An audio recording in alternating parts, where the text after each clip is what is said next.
Greetings and salutations. My name is OJ as always, and welcome back to another episode of the DBDathon, a series of videos where I go over every single killer in Dead by Daylight from Trapper all the way up to the recently released Springtrap.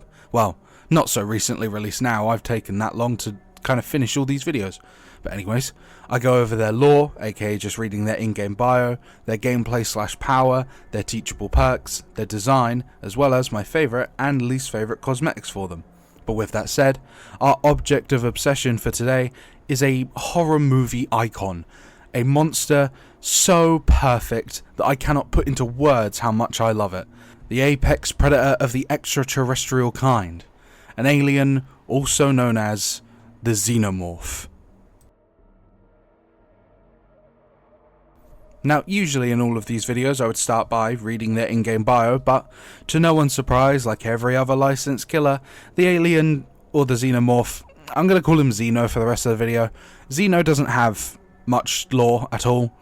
Like most killers' lores, or licensed killer lore, it just kind of recounts the end or a certain segment of the film they're from, or game they're from. Xenomorphs being, you know, when it was about to hunt down Ripley and then being shot out the airlock, and just as it was about to die, it gets taken by the fog. Like, that's literally all its in-game bio says. Simple, right?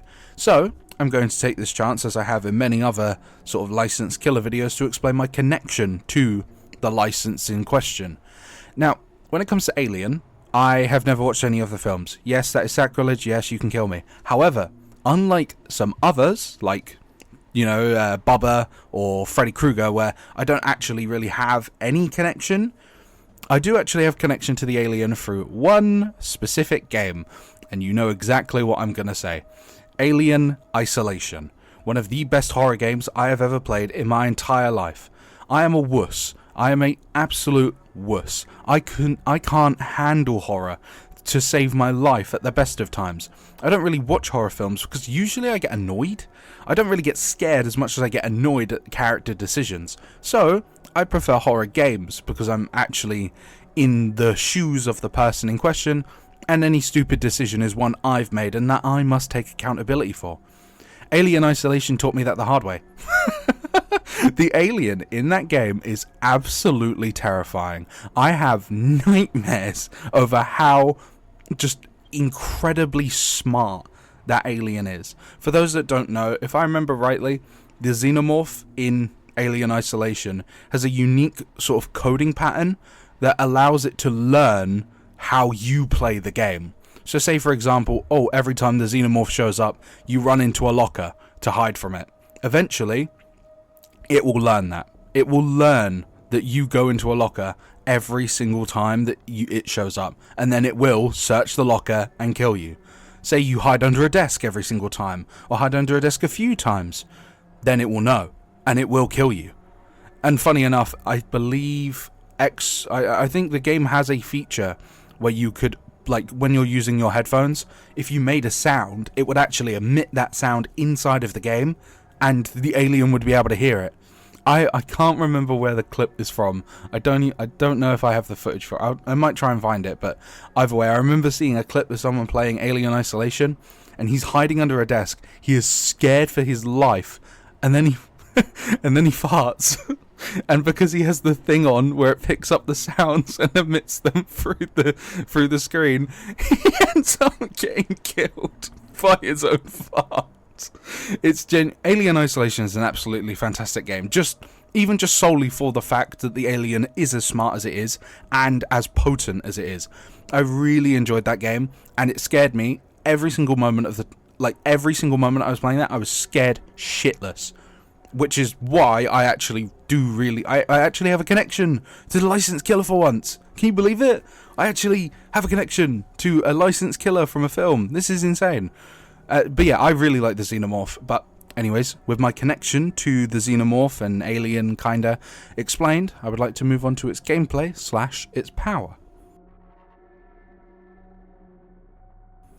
Now, when it comes to Xenomorph's power, like many others before it, I believe you can segment the Xenomorph's power into 3 different sections, that being its crawler mode, its tunnels, as well as the remote flame turrets. Now, when it comes to its crawler mode, as the match goes on, you will notice that your power icon is slowly, steadily filling as you just exist as the Xenomorph.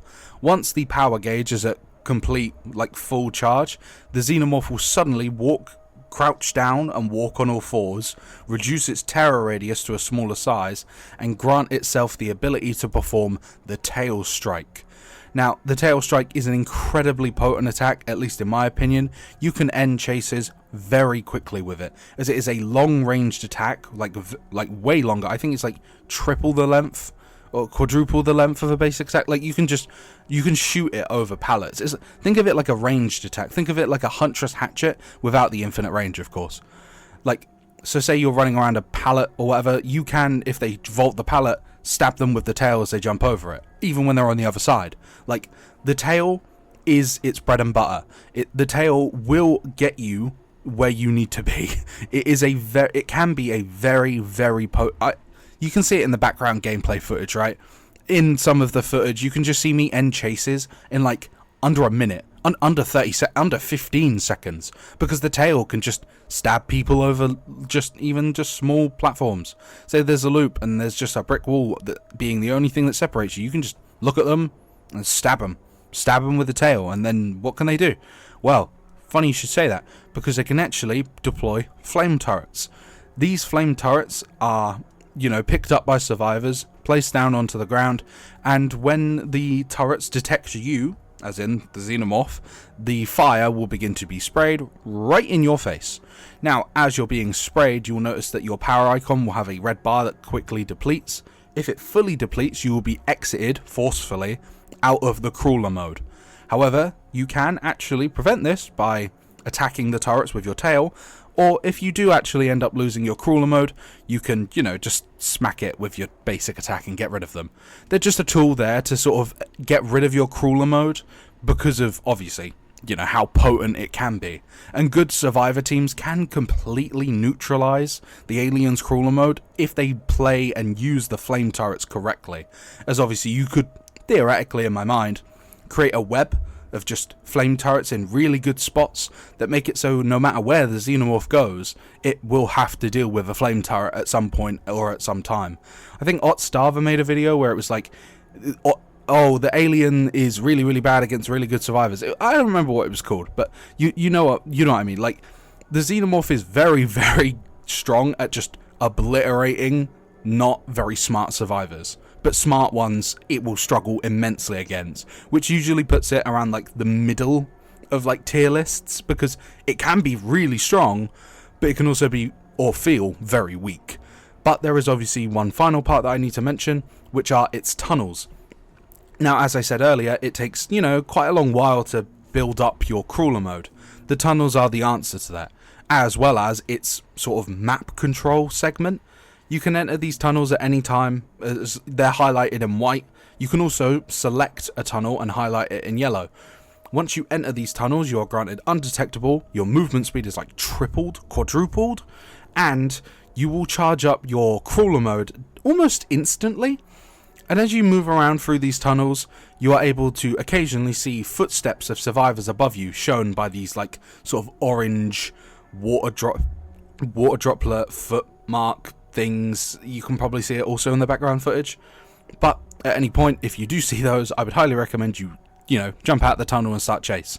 If you do jump out the tunnel and there is a survivor around you, you get killer instinct for a little bit to tell you where they are once you get out. But yeah, that's kind of all of its gameplay segments into one. The idea usually to how to play it is to enter control stations as much as you can, or tunnels as much as you can, because they're called control stations, but the Xenomorph can like enter them as tunnels. But you get what I mean. But the general idea for the Xenomorph is to be in crawler mode as consistently as possible, whilst also accounting for the fact that you don't want to stay in the tunnels for too long. Like, you don't want to just sit in the tunnels and wait for survivors to start moving, because if they're not moving, then you don't get those orange foot marks to show that they are. So what you want to do is kind of use it as a map traversal tool, and if you spot a survivor along the way, good, but otherwise use it to run from gen to charge up your crawler and just get into the crawler state, and obviously try to avoid flame turrets as much as you can. But all of those sort of pieces together, as I said, can be very, very potent against survivors who aren't very experienced against the Xenomorph.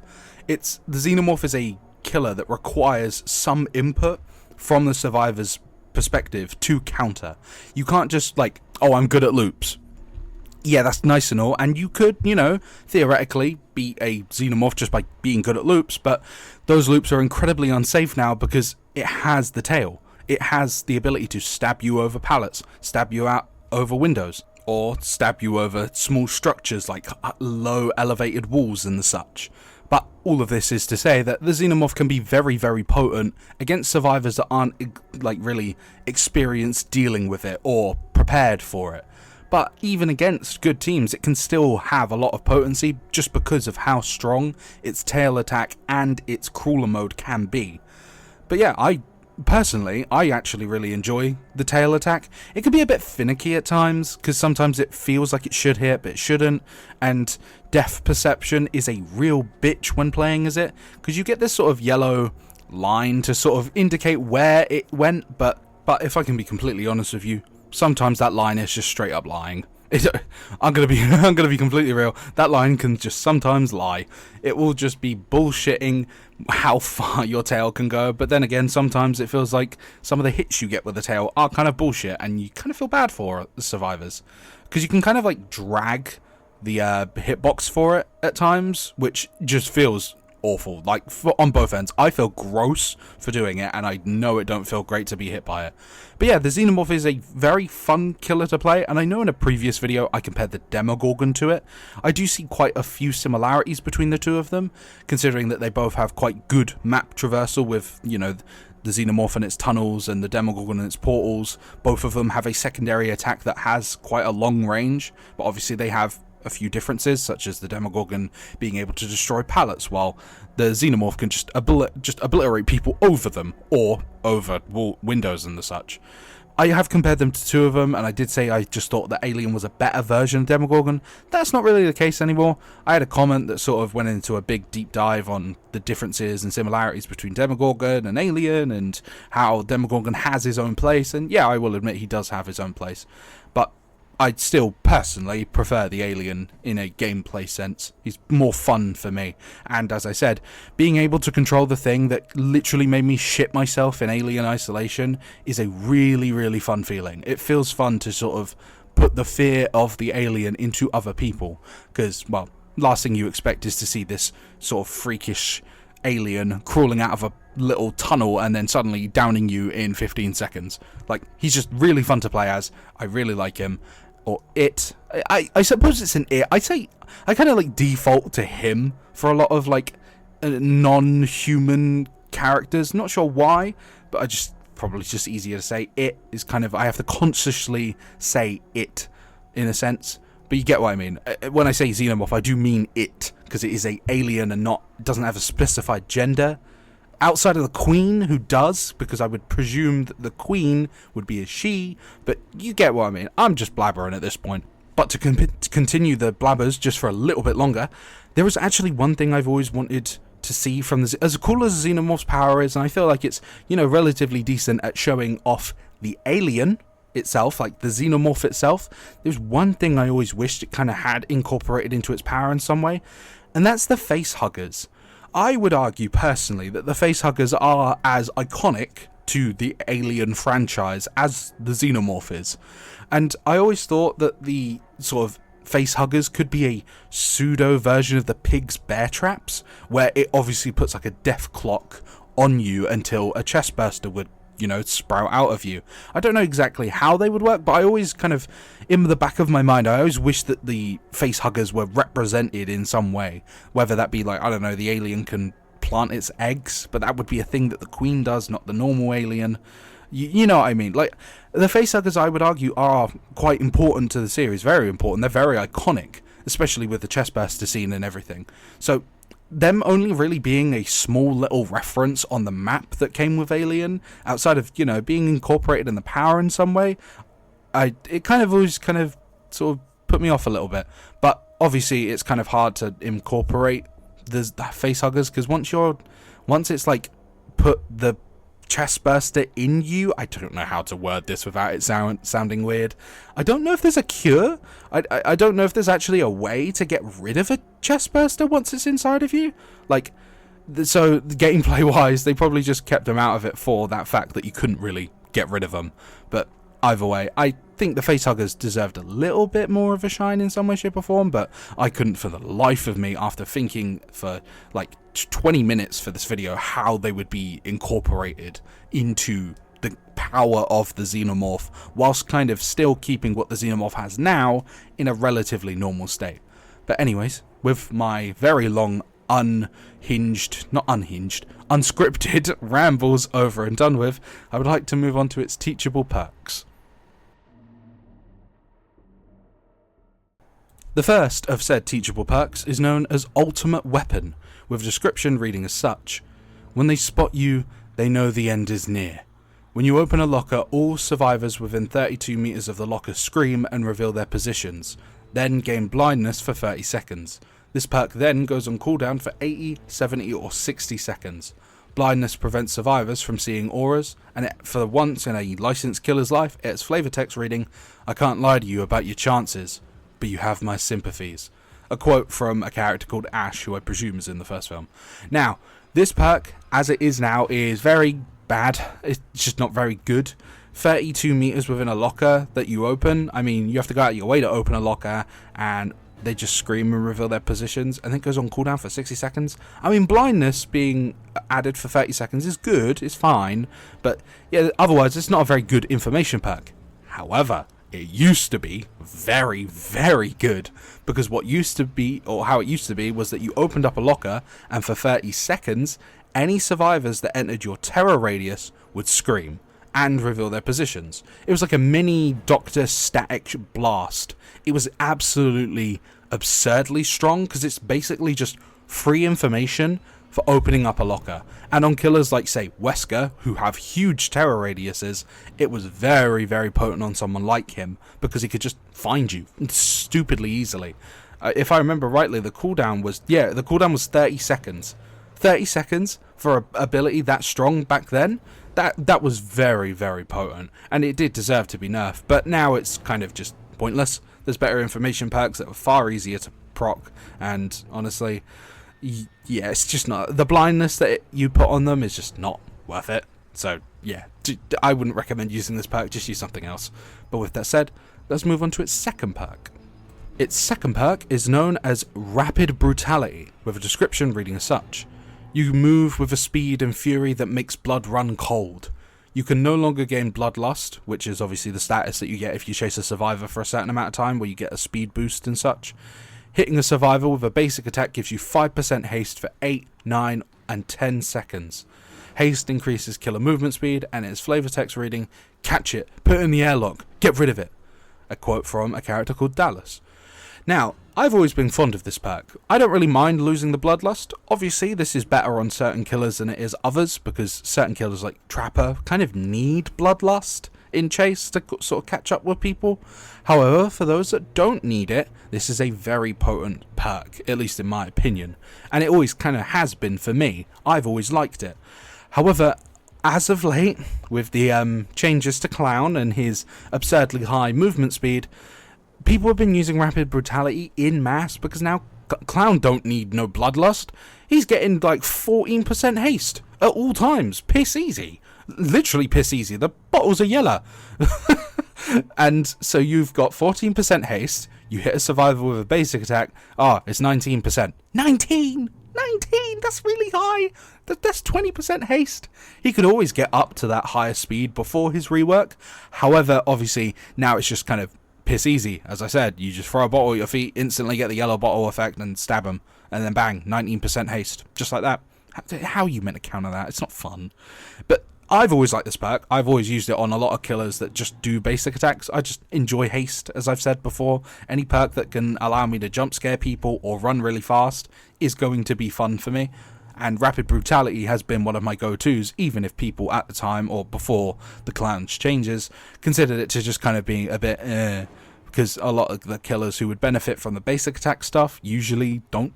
They usually need Bloodlust. Like, trapper, as I said.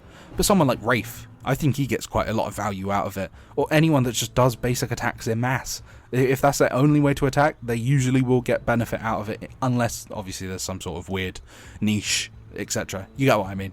But yeah, I really like Rapid Brutality, and it is quite a good perk. Just please, for the sake of everyone, do not use it on Clown. Don't be that guy. Come on, man. Don't be that guy. But anyways, with that said, let's move on to its third perk. Said third perk is known as Alien Instinct, which has a funny logo where he looks like he's doing the Mr. Beast thing. I've always thought about that. It looks so stupid. But anyways, it has a description reading as such. You are so stealthy, sometimes it seems like you appear out of nowhere. This perk activates when you hook a survivor. You see the aura of the furthest injured survivor for 8 seconds, and that survivor is oblivious for 40, 50, or 60 seconds. Oblivious prevents survivors from hearing or being affected by the killer's terror radius, and it has flavor text reading, "Yellow lights for my eyes only." Another quote from Dallas. This perk, I've never used it in my entire life. I'm going to admit that right now. I mostly never use it due to the fact that, you have to have a survivor that's injured whilst you're hooking them, and that does happen, but I feel like it's not a guarantee.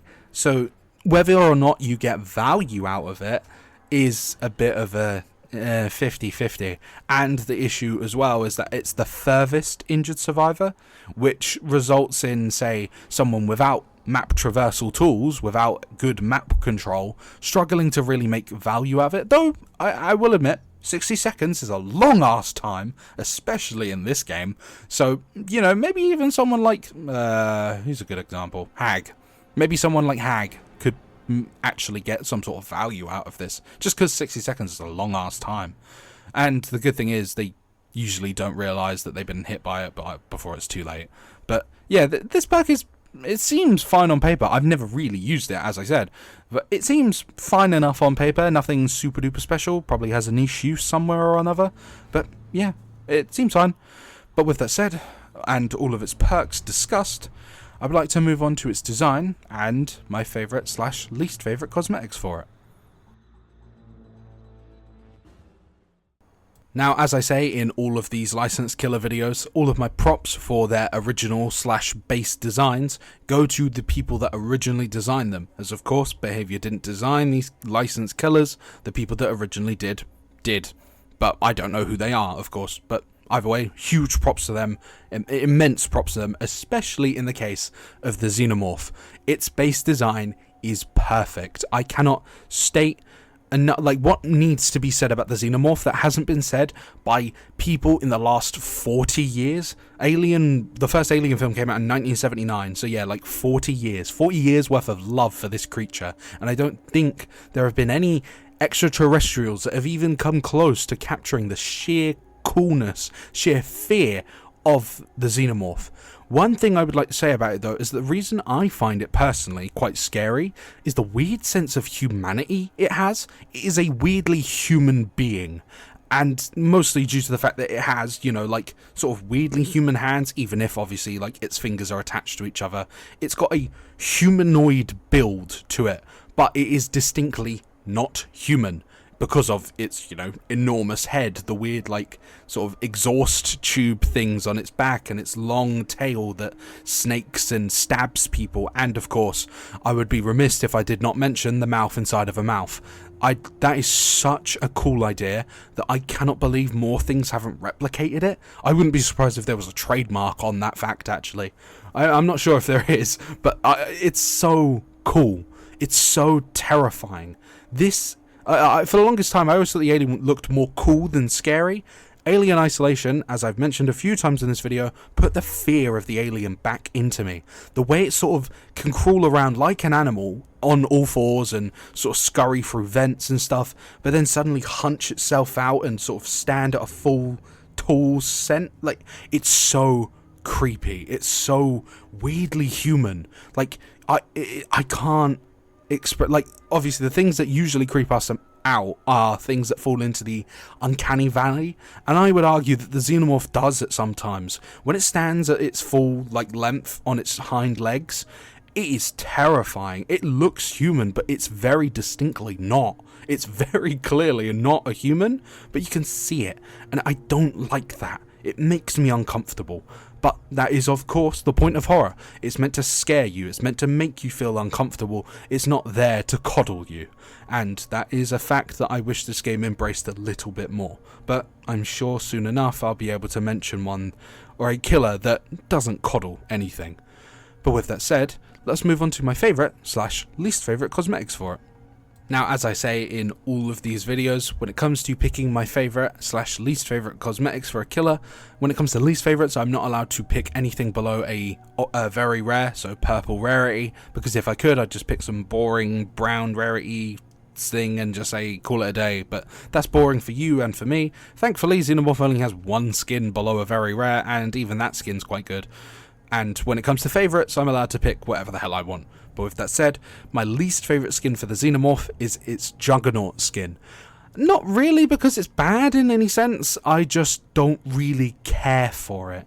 There's a lot going on here, there's a lot of cool design choices. I like all of the metal sort of being merged into its being, like the sort of tubes and stuff wrapped around its head and coming out of its back and out of its legs.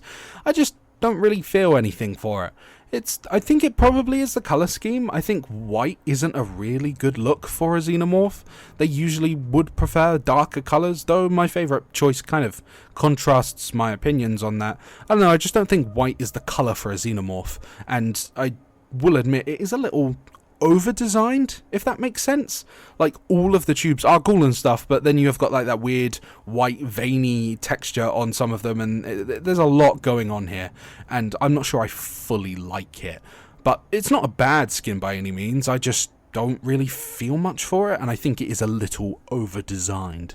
But with that said, let us move on to my favourite skin for it. Said favourite is none other than the Xenomorph clone.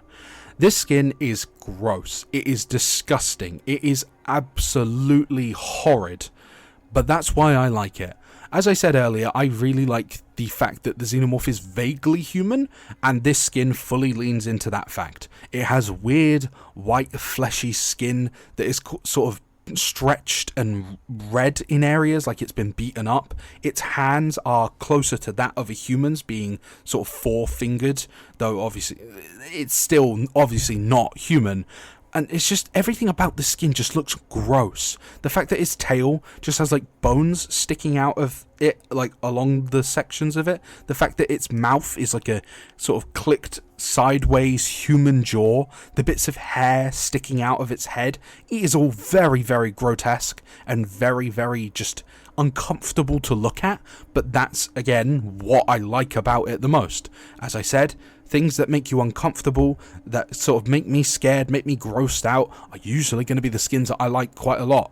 Unless they obviously have an aquatic theming, and Xenomorph's most recent skin that it got is very good as well. It was a contender for my favourite. I still think this one is slightly better because of its sort of gross out factor, but that new skin it got is really, really cool. I'm not spending money on it though, because I'm still putting my foot down and not spending money on Dead by Daylight until, you know, Behaviour gets their shit together. But yeah, this skin is absolutely fantastic, grotesque in all the right ways, and easily my favourite. Well, now it's contended to be my favourite. But with that said, we are already at the end of the video. I hope you have enjoyed my very incoherent, unscripted rambles thus far. And yeah, I hope you enjoyed this. I really like the Xenomorph. It's an icon for a reason, right? It's an iconic movie monster, and if the rumours are true about Predator being, you know, like the November chapter, because obviously some rumours have popped up and stuff, and if it is, I cannot wait for a 2v8 game mode where we can play as the alien and the Predator together. That will be a literal dream for me. But yeah, I hope you have a lovely rest of your day, evening, afternoon, etc, etc. I hope you like, comment and subscribe if you made it this far and enjoyed it this far. I would hope so, considering you made it this far. And the words are really difficult. Why am I stumbling over my words? Anyways, the next video in the series will be on none other than the angry little child known as Chucky.